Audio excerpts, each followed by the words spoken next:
Bonjour, c'est Pauline. Allez-vous avoir un bébé en cette année 2020 ou allez-vous être enceinte? Votre compagne va-t-elle être enceinte? Ou bien, si vous désirez être grand-parent ou autre, un bébé va-t-il arriver dans votre famille? Alors, c'est l'oracle de la promesse qui va vous éclairer. Et je vous rappelle que si vous avez besoin d'une consultation privée, notamment pour ce cadre de sujet-là, avec donc une étude très sérieuse aussi de votre ciel astral, appelez-moi pour tout renseignement. Mon téléphone est gratuit. Je vais former devant vous 2 tas, 2 tirages. Tout à l'heure, lorsque ce sera fait, vous choisirez un de ces 2 tirages. Et l'oracle vous répondra. Restez avec moi. Alors, je vais former 2 tas de tirages devant vous. Regardez bien, vous choisirez après.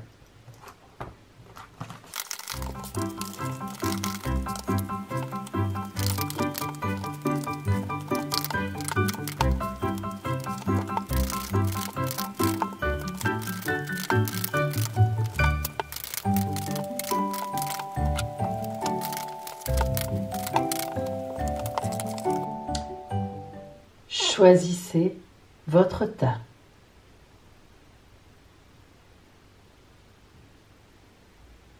Si vous avez choisi le tas de gauche, vous serez la corde blanche. Si vous avez choisi le tas de droite, vous serez la corde rose. Et maintenant, suivez-moi pour l'interprétation et savoir si oui, sûrement, vous aurez un bébé ou vous serez enceinte en 2020, ou un bébé arrivera dans votre famille en 2020, ou bien si oui, peut-être ou comment faire pour avoir un bébé en 2020 si c'est un peu plus difficile pour vous. À tout de suite. Si vous avez choisi la corde rose,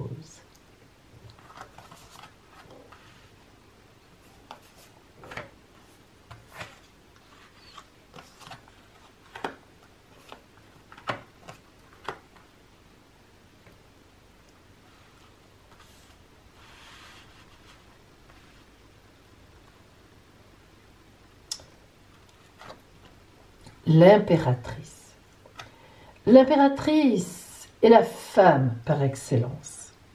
L'impératrice arcane 3 du tarot de Marseille maîtrise l'aigle dans son ventre, possède la couronne, le sceptre du pouvoir.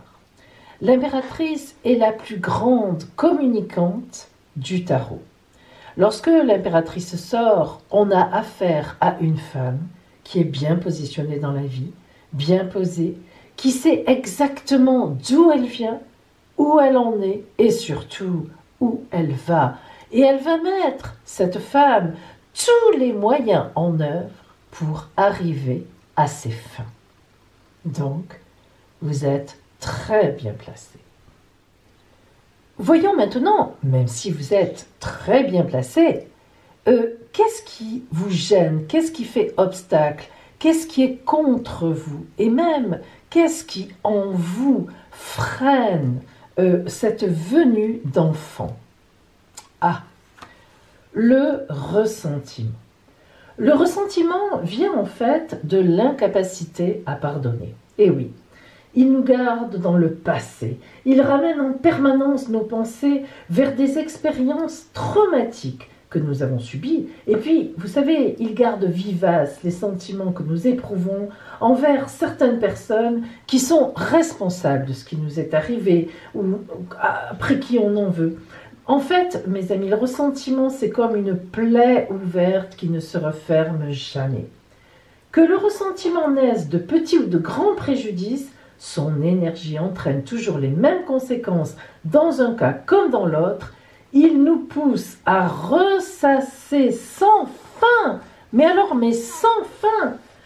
Les expériences difficiles à vivre avec elle comme toile de fond au quotidien, nous laissant dans l'impossibilité de guérir, d'évoluer ou de nous transformer. Alors, il faut comprendre le sens du pardon pour pouvoir libérer le ressentiment.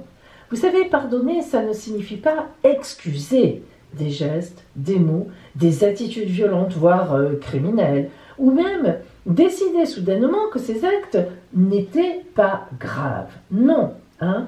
Le pardon, ce n'est pas ça. Le but du pardon, c'est uniquement de s'accorder le droit de guérir, de laisser les épreuves derrière nous pour aller de l'avant. Alors, le ressentiment, c'est quelque chose qui vous bloque. Peu importe ce que vous avez vécu, il ne faut pas rester là-dessus. Heureusement, avec l'impératrice, on nous dit que vous avez déjà décidé de passer, mais ça n'est pas totalement fini. Et ce désir d'enfant que vous avez, qui est peut-être un peu long à venir, eh bien, c'est parce qu'il reste tapis au fond de vous ce ressentiment, ce chagrin qui est lié au passé. Alors, il faut absolument que vous vous donniez la permission de laisser ce ressentiment derrière vous. Ne croyez-vous pas que vous avez déjà assez souffert, hein? Pourquoi croyez-vous devoir vous punir encore de la sorte? Parce que quelque part, c'est bien ça. Pourquoi devriez-vous vous faire payer encore et encore quelque chose dont vous avez été victime? Il faut que vous preniez conscience de cette part de victime qui est en vous et que vous vous délivriez d'elle en pardonnant. Pardonner, c'est guérir. Alors, pour se défaire du ressentiment et pardonner, se libérer des chaînes qui nous lient aux souffrances du passé, eh bien, il faut grandir et décider d'avancer. Et vous êtes vraiment sur la bonne voie. Donc, ce ressentiment qui est derrière vous, qui vous pèse encore de temps en temps, je sens, je le sais, l'impératrice nous le dit, qu'il a de moins en moins d'importance et que vous êtes déjà sur une nouvelle voie. L'impératrice, elle regarde vers le futur, elle maîtrise l'aigle du ressentiment et donc je pense vraiment que déjà vous avez beaucoup évolué, mais prenez bien conscience qu'il reste encore une petite part sombre en vous et que c'est quand même bien dommage avec une belle impératrice comme ça. Alors maintenant, au contraire, voyons ce qui est pour vous, ce qui va dans le sens de cet enfant qui va certainement arriver. L'ego. Vous êtes des petites coquines, hein? Alors, l'ego de lumière est fait en fait d'un mélange de fierté, bon, judicieusement placée, et en même temps d'humilité. Ni trop peu, ni trop. Ça, c'est bien. Alors, l'ego nous permet d'être fiers de ce que nous avons réalisé, même si c'est encore imparfait, comme on vient de le voir. On sent bien que vous êtes encore un peu tiré vers des sentiments négatifs. Mais vous avez conscience déjà de tout le travail, de toute l'évolution que vous avez déjà faite.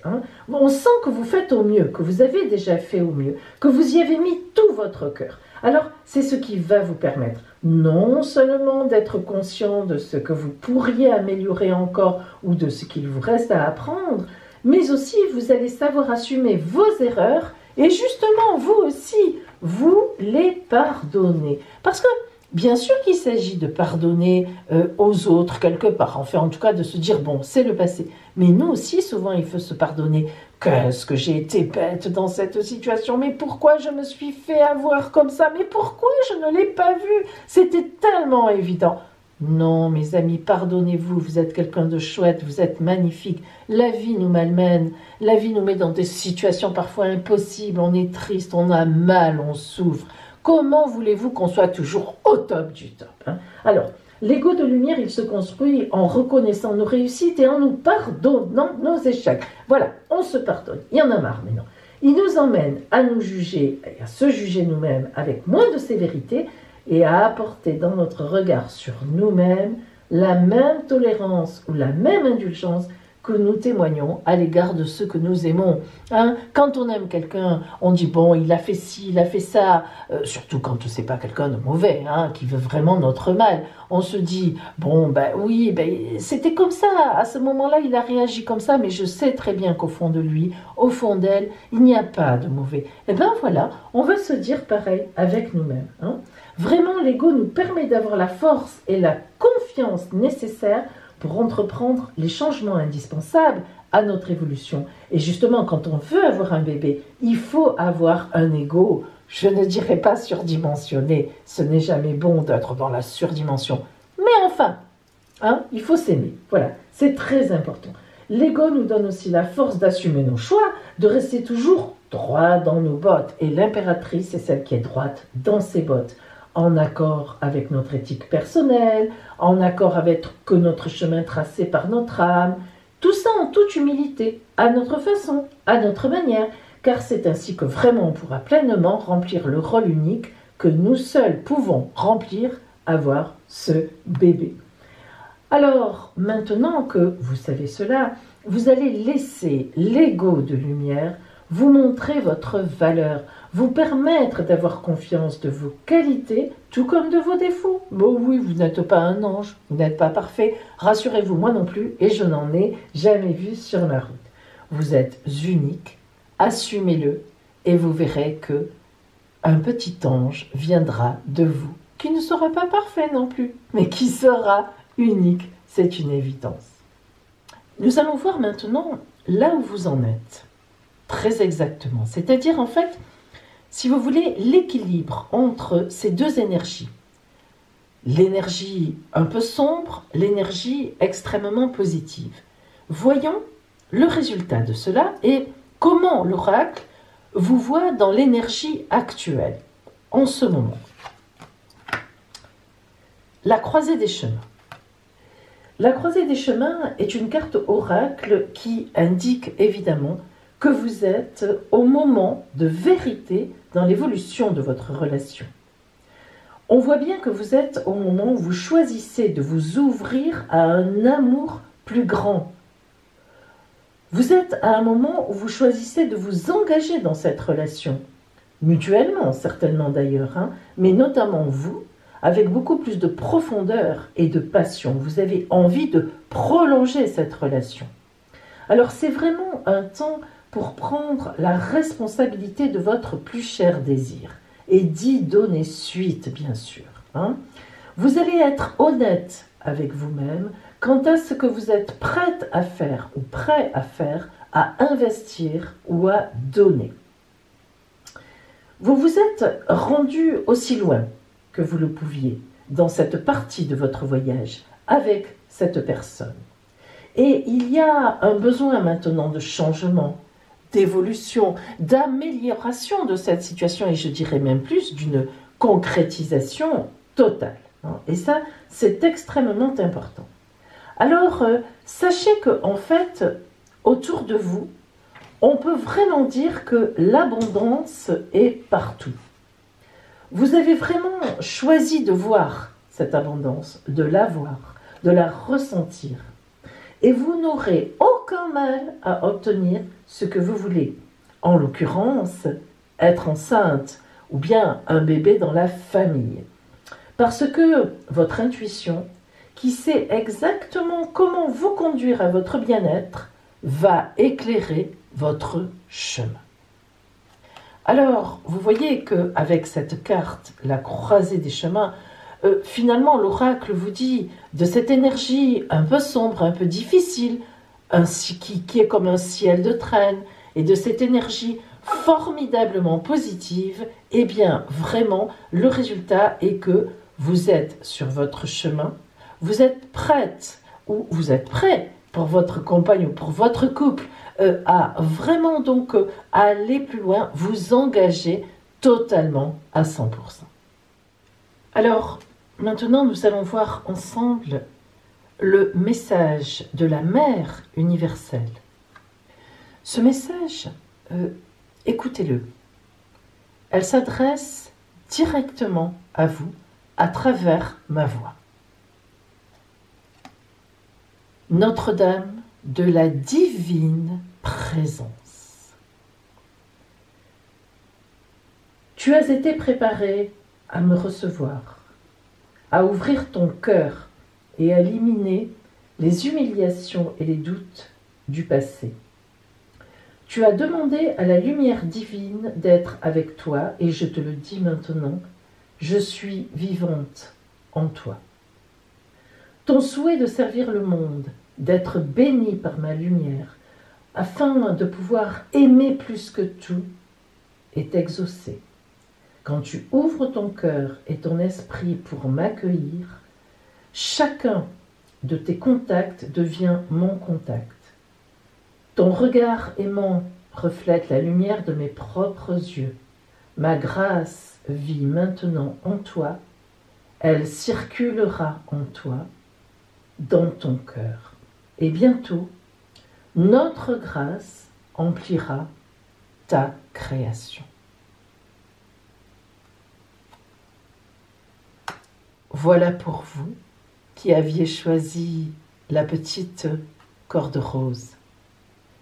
Alors, je vous souhaite un magnifique événement en cette année 2020, que votre souhait soit réalisé. Et je vous dis à bientôt. Si vous avez choisi la petite corde blanche, voyons le message de l'oracle de la promesse pour vous.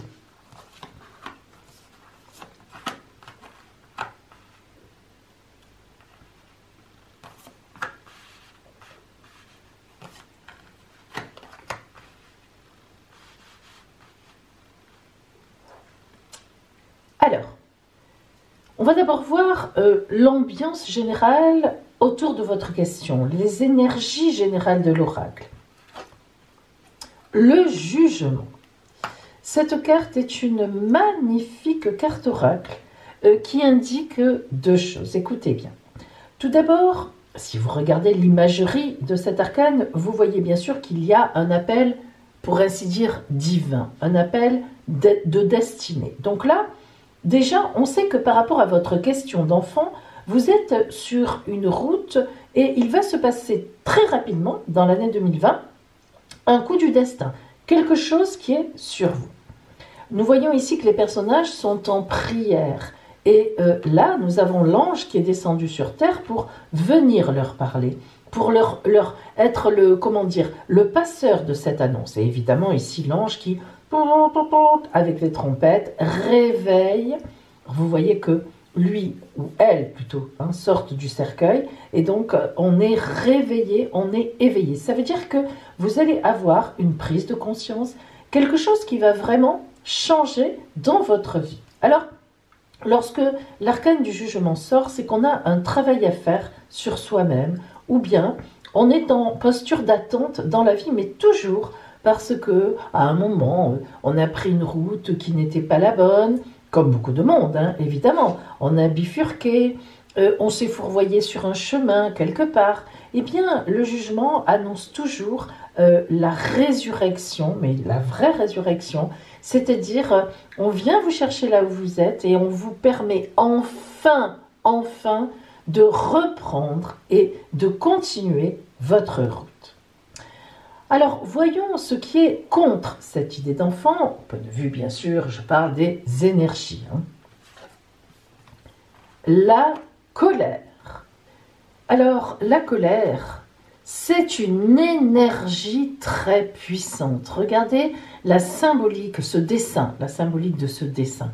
En fait, vous voyez un feu. Et puis, en même temps, vous voyez déjà dans l'idée de ce feu de jolis petits dessins, de jolis pictogrammes. Donc, vous allez voir comment on va vous parler de la colère, qui est finalement votre côté un peu sombre. Écoutez bien, parce que, en fait, la colère, c'est une énergie, effectivement, donc très puissante, mais elle peut soit tout dévaster sur son passage en explosant, soit nous ronger de l'intérieur lorsqu'elle est refoulée.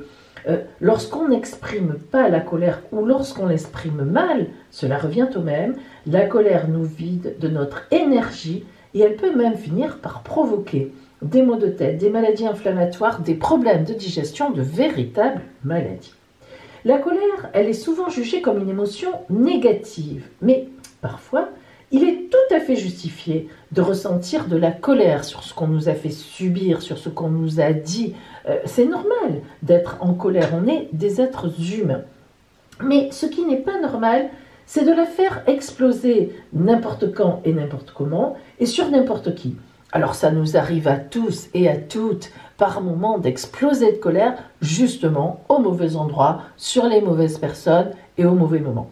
C'est une évidence, il suffit de s'excuser après. Mais disons que si vous fonctionnez avec cette colère tout le temps comme ça en vous, et que vous êtes tout le temps pratiquement en colère, énervé, là ce n'est pas bon. Hein. La colère, elle est aussi parfois utilisée pour mieux refouler d'autres émotions finalement, telles que la tristesse ou la peur. La force de la colère nous permet de ne pas faire face finalement à notre propre vulnérabilité, à ces émotions en fait qui sont encore plus tapiles, plus loin que la colère. Parce que finalement la colère c'est facile, on s'exprime. Mais au fond de nous, lorsque cette colère en fait elle vient d'une profonde tristesse ou d'une profonde culpabilité aussi, là c'est plus compliqué. Alors en fait, mes amis, c'est vrai que lorsqu'on nous parle quelque part de colère, on dit toujours il faut faire attention à ne pas la laisser sortir n'importe comment. C'est ça qui est important. Et à travers la colère, vous allez pouvoir aussi trouver la force d'amorcer un changement. Si vous arrivez à canaliser la force de la colère, parce que la colère, ça n'est pas que du négatif. La colère, c'est une force. J'ai le droit d'être en colère. Ça me donne de la force, il me faut de la force pour lutter contre certaines choses. Mais le tout, c'est de canaliser cette force. Et si vous arrivez à canaliser cette force, eh bien, vous pourrez ainsi mettre en place de nouvelles choses. Et vous pourrez surtout éviter de tomber malade. Donc, vous voyez, il faut que cette colère de ce qui vous est arrivé avant, de ce que vous avez en vous, soit une formidable énergie, plutôt que tourner négativement, sans arrêt, à râler, à exploser. Hein. Au contraire, canalisez-la et utilisez-la. Alors, si maintenant on regarde votre côté lumière, justement, hein, oh, l'ancrage, ça c'est très beau. L'ancrage, vraiment, en fait, vous savez, il est indispensable à la réalisation du but qu'on a dans la vie. Donc là, c'est très important pour vous cette fois, parce que peu importe ce que notre âme a réalisé à travers le passé, ce que nous avons déjà eu ou pas, eh bien, elle ne pourra accomplir pleinement sa mission que si nous acceptons de faire réellement partie du monde. Vous voyez, regardez ce magnifique dessin avec les pieds, bien sûr, de cette très belle jeune femme, complètement transformée en racine d'arbre. Vous avez ici la symbolique de 2 sapins et vous avez ces espèces de petits dessins qui nous parlent en fait de branches d'arbres. On comprend bien que l'ancrage va nous permettre d'aller vers le divin, vers le ciel, vers ce que l'on veut en fait. C'est ça qui est important. L'ancrage en fait, c'est cette connexion que nous établissons avec le monde dans lequel nous vivons, ici et maintenant. L'ancrage, il nous permet vraiment de rester centrés, de nous sentir fortes et forts, d'être capables de faire face à des situations même difficiles, mais avec réalisme, sans, en fait, si vous voulez, sans aller se perdre, en fait, dans des méandres, dans des solutions illusoires ou irréalisables, comme la colère, par exemple. Hein. La colère, elle cache ce genre de choses. Elle nous dit, oui, ça va, tu es en colère, tu as raison, tu es très bien positionné. Ben non. Le vrai ancrage n'est pas en colère, il est beaucoup plus bas, il est très profond. Grâce à cette connexion d'ailleurs avec la terre sur laquelle nous vivons, nous pouvons facilement régénérer notre énergie. C'est ça qui est important. L'ancrage, en fait, vous savez, c'est comparable à une prise reliée à l'antenne, hein, nous ouvrant l'accès aux informations délivrées par la source. Il s'avère vraiment nécessaire pour que nous puissions avoir le sens des réalités de garder les pieds sur terre. C'est le bon sens. Quand on est en colère, on prend une distance, on réfléchit. Hein. C'est vraiment la distance qui nous permet de faire le tri, le discernement dans les informations, dans les réflexions, dans ce que nous devons faire. Ce n'est pas un hasard, l'univers nous envoie l'ancrage. Alors, en fait, lorsque on manque d'ancrage, c'est là que ça se complique, parce que si vous voulez, bien sûr, on a donc tendance à partir un peu dans tous les sens, et notamment le sens de la colère. Alors, l'ancrage, en fait, nous rend capables d'être et de réaliser tout ce que notre âme est venue incarner sur cette terre. Il faut que vous fassiez en sorte que votre énergie soit pleinement connectée avec la terre. Ainsi, vous pourrez vraiment accueillir l'énergie de l'univers et découvrir votre potentiel créateur. Arrivez à faire cet enfant. Ancrez-vous pour permettre à votre âme de mener à bien sa mission. Ancrez-vous dans l'ici et maintenant pour vous permettre d'avoir cet enfant qui prolongera bien sûr votre devenir. Alors maintenant, on va voir ce que l'oracle vous donne comme équilibre entre ces deux forces. Un peu un côté sombre, bien sûr, un côté, au contraire, lumière, un côté positif, ce qui vous aide. Et l'oracle a une idée, évidemment, l'oracle sait qu'est-ce que ce résultat de ces deux forces, de ces deux énergies, qu'est-ce que cela va donner. Le penseur. Alors, le penseur, ne pensez surtout pas au penseur de Rodin, cette magnifique sculpture qui est statique comme ça, tout il pense. Non, bien sûr, vous vous imaginez bien que là, le penseur, donc vraiment oracle, n'a rien à voir avec quelque chose de statique. Alors en effet, là vraiment, l'important pour vous maintenant, c'est votre capacité de raisonner et d'agir en stratège. Vous allez prendre les choses pour ce qu'elles valent et voir une voie logique. Vos calculs s'avéreront vraiment vrais, vraiment réels et auront un aboutissement, car pour l'instant, vous ne voyez pas, jusqu'à présent, vous n'avez pas vu ce qui vous sautait aux yeux à cause de votre colère. Mais en fait, les choses, il faut vous dire cela, les choses sont exactement ce qu'elles paraissent être quelque part. Et c'est vous qui, à travers la colère ou bien même des idées d'idéalisation, vous les transformez à votre idée, à votre image. Vous avez pourtant toute l'information nécessaire. Alors, il faut absolument que vous restiez simple et vous gagnerez au jeu de la vie que vous jouez justement en ce moment. L'amour. Voyez, c'est une carte qui va parler d'amour dans le sens où l'amour n'est pas logique. Mais quand vous choisissez un partenaire, surtout que vous envisagez d'avoir un enfant, c'est bon d'avoir d'autres choses que le désir en commun. C'est vraiment un temps pour vous où vous devez peser les pour et les contre de votre relation. Si vous pensez vraiment que vous avez suffisamment d'intérêt en commun, alors allez-y, foncez, faites cet enfant. Mais si vous pensez qu'il y a d'autres poissons dans l'océan qui sont possibles, ne forcez pas les choses. Et si les autres vous disent qui ils sont, si votre partenaire vous dit « Tu sais, je ne veux pas de sérieux, je ne veux pas d'enfant », écoutez ce que l'on vous dit. Ce n'est pas le moment de satisfaire un fantasme de votre part. Quoi qu'il en soit, dans ce mois-ci, les faits, dans ce mois-ci et pour ce projet, les faits sont vraiment les faits. Alors, pour le moment, il faut que vous soyez, vous voyez, dans l'action calculée. Ce n'est pas pour rien qu'on avait le jugement qui nous indique qu'on est toujours un peu avant dans une réflexion. C'est très important de vous asseoir et d'arrêter une stratégie. Est-ce que c'est bon pour moi, pour mon couple bien sûr, de faire un enfant, d'aller dans ce projet? Ou est-ce qu'il vaut mieux que j'aille vers d'autres projets parce que ce n'est pas le moment ou parce que voilà, je sens qu'on n'est pas encore assez costaud ensemble. Le penseur, c'est vraiment ça.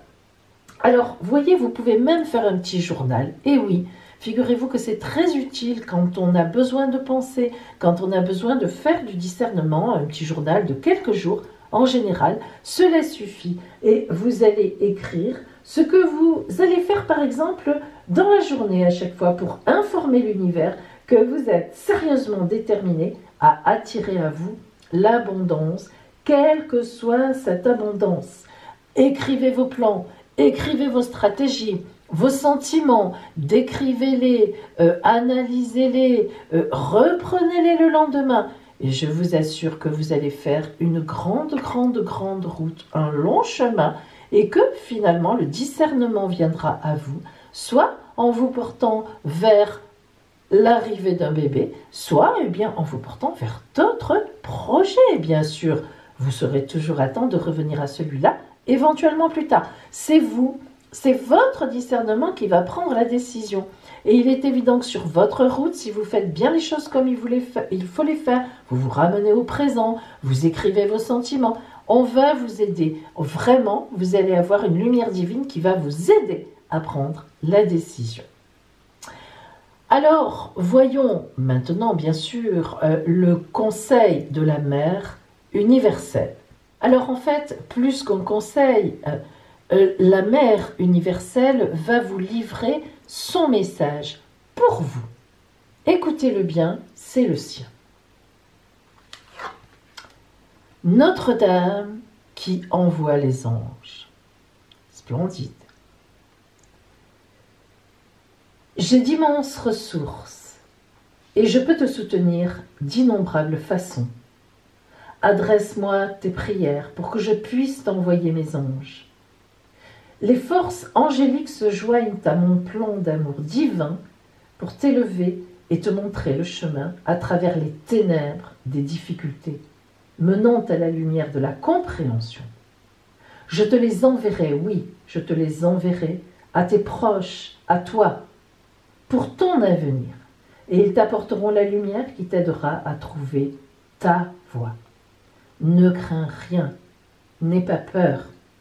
J'ai des légions de guerriers célestes qui vont vraiment t'accompagner.